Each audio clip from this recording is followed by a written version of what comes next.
आपने कहा कि ये मुल्क की तारीख के सबसे ज्यादा रेगड इलेक्शन हुए हैं, ये किसने रेगड इलेक्शन करवाए? देखो, आपको भी पता है, मुझे भी पता है, जिसने सिस्टम चलाया उसने रिक करवाए हैं। लेकिन ये है कि हमारा हक, ये हमारी जिम्मेदारी है कि हम कौम के सामने ये सारी पोजीशन लेके आए, और आपकी भी जिम्मेदारी है। और मैं रिक्वेस्ट करूंगा कि जिस तरह मीडिया आज़ाद है, वो आपको पता है कितना आज़ाद है, तो हमें आज़ाद मीडिया तवक्को रखते जी। मैंने कभी नहीं कहा कि मेरे भाई को स्पीकर बनाया गया। खान ने जो फैसला, हम वर्कर है, खान जो फैसला करते हैं वो सराग को पे मंजूर है। फार्म 45 को उन्होंने मैनिपुलेट किया है, और अभी एक जाली किस्म की फार्म 45 भी बनाए गए हैं, और उसका पूरा एक निज़ाम बनाया गया है।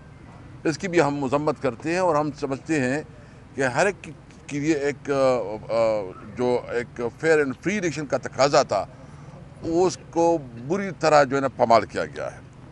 ये अवाम का हक है कि वो जिसको मैंडेट चाहे वो अपनी लीडरशिप के लिए, क़यादत के लिए, हुकूमती उमूर के लिए वो मुंतखब करे। ये इस दफ़ा जो इलेक्शन हुआ, ये पाकिस्तान की तारीख़ के सबसे बदतरीन इलेक्शन है, सबसे रिग इलेक्शन है। इसमें न कोई शर्म, न कोई हया, और न कोई मॉरलिटी को सामने रखा गया है। यानी आज जो असम्बली में जिन लोगों ने हल्फ उठाया है, वो उनको पता है कि वो जो है मुंतखब नहीं है, वो जाली वोट से जो है ना इस वक्त वो असम्बली में बैठे हैं।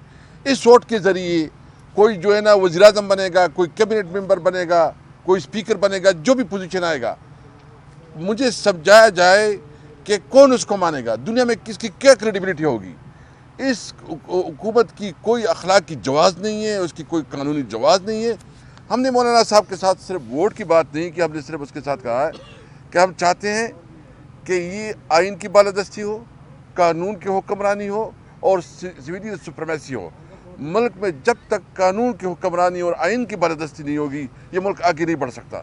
तो हमारा एक मुतालबा था, और हमने अभी कुछ शुरू की है कि इंशाल्लाह हम जो हमारा मौक़िफ़ एक है, तो इंशाल्लाह ताला असम्बली में भी इस मौके पे हम इकट्ठी बात करेंगे। मुनीर साहब, बहुत शुक्रिया जी। बिस्मिल्लाहिर्रहमानिर्रहीम। माज़रत चाहता हूँ, आवाज़ बैठी हुई है आज की तकरीब की बात कौमी असम्बली में, और हमारा जिस तरह के स्पीकर असद कैसर साहब ने बात की है, मुल्क में हम लोग चाहते हैं कि जमहूरी पार्लिमानी निज़ाम का राज होना चाहिए, आइन की बालादस्ती होनी चाहिए, और तहरीक इंसाफ और हमारे लीडर हरदिल अज़ीज़ वज़ीर आज़म जनाब इमरान खान साहब का यही मौक़िफ़ है कि मुख्तलिफ़ पॉलिटिकल पार्टीज़ के साथ, सियासी पार्टियों के साथ हम लोग गुफ्तगू शनीद करें, और एक पेज पे सारी पॉलिटिकल पार्टीज़ आएँ जो कि हमारे साथ बातचीत करने के लिए तैयार है। इस पे मुस्लिम लीग नून नहीं है, क्योंकि उन्होंने हमारा मैंडेट चुराया है। बाकी पार्टियों के साथ हम लोग गुफ्तगू शनीद कर रहे हैं कि जो फॉर्म 47 के ज़रिए वो आज असम्बली में आके बैठ रहे हैं, उसको हम लोग रिजेक्ट करते हैं और उसकी शदीद मज़म्मत करते हैं।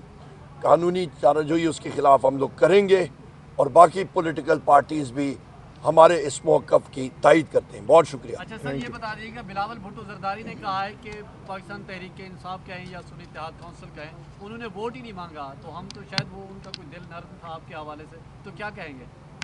देखिए, एक हमारा बिल्कुल क्लियर मौक़िफ़ है, और हम समझते हैं कि जो इस वक्त रिगिंग में पीपल पार्टी भी पूरा हिस्सेदार है, और चूँकि वो इस निज़ाम का हिस्सा है, तो इसलिए हम समझते हैं कि हम बल्कि मैं आपको एक और बात बताना चाहता हूँ कि हम अभी इस पे काम कर रहे हैं कि हम एक 1 पॉइंट एजेंडा पे एक बलगीर अलायंस बनाएं, जिसमें बलूचिस्तान और जो ख़ासकर सिंध में जो क़ुव्वतें हैं, GDA वगैरह, उनके साथ हम बातचीत कर रहे हैं।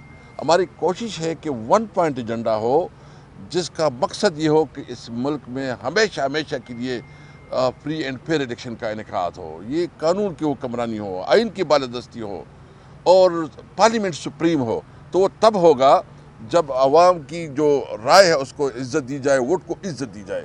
तो हमने जो है ना एक अलायंस की तरफ जा रहे हैं।